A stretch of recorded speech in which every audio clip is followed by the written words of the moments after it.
The ocean has been the biggest part of my life, for sure. I mean, surfing initially, a lot of diving, and then it was just a natural progression to get into fishing. I mean, fishing was a means of fun, and then it became a lifestyle to make money.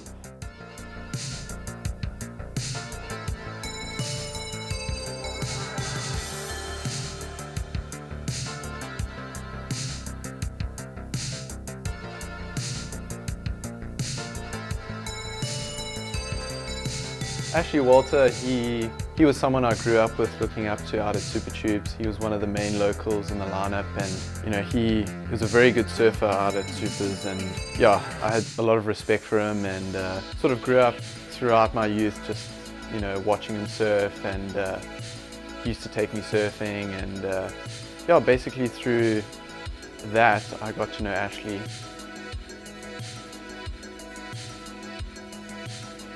Did a lot of surfing first, and then sort of fishing just for fun. We were young, 18, 19. It was good. Allowed us to eat, drink beer, do whatever we wanted to do. It was fun. And then somewhere down the line, I just started doing it more and more and more and more. Just kept surfing in between. We always got good waves and loved the place. And grew up in this area, and we just used to chase waves, and then the fishing was a means of just surviving. And then it got bigger, the business. I got into going out in the Crom River. There was boats going out there. Jumped on those boats. There were longer trips, staying at sea a bit longer. And then it ended up becoming a massive industry with big freezer boats. So there was like a black gold rush, they called it, back in the sort of mid-80s. When everything that floated came and tried to catch squid off Jeffreys Bay. The lifestyle became more like 3 weeks on, 1 week off, 3 weeks on, 1 week off, which was great. I'd make money, I'd come home, I'd surf for a week, go to sea.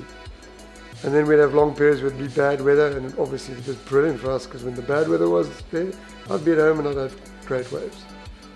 And then now it's grown to the industries. We have not a full-time all year thing. We get 6 months there, 5-6 months there off, 4-5 months.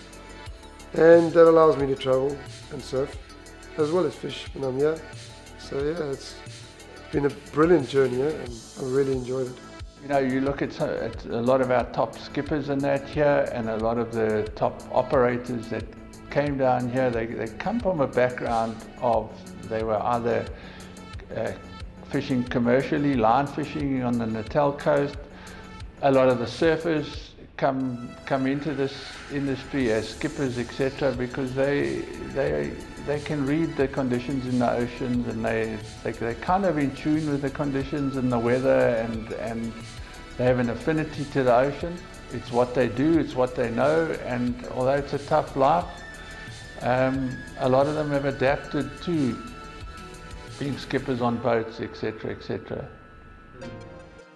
Myself and Ash, we went for a surf, and Ash invited me onto his chokka boat. So yeah, the next morning we headed out super early. The NSRI was kind enough to give us a lift out to his vessel. We jumped on board. It was quite a shock to see this giant vessel just sitting out in the bay. Usually you see it far out to sea. We hopped on, and yeah, once we got into it, we went up to Ashley's cabin.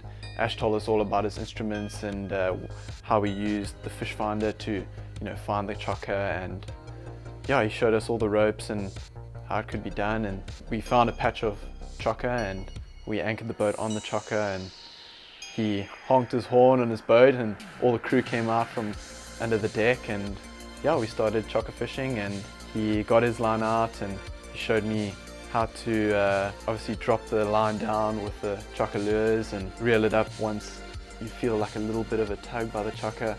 So yeah, it was very interesting, and it's definitely a technique that takes time to acquire. But yeah, once you got it, it was really cool.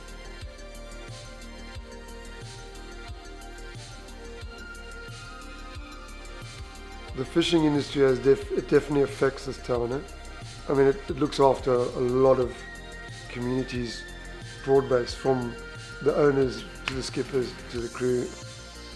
It's a huge industry. It's a R500 million a year fishery, of which I'm saying 150 to 200 million rands worth of wages gets pumped into the greater Kucha area. It's the backbone as far as I'm concerned. Without it, Jeffreys Bay wouldn't be Jeffreys Bay. Once the holiday makers are out of town and, you know, the J-Bay Open's finished and all the surfing contests have gone and left, the chocker fishing industry is sort of what keeps J-Bay alive.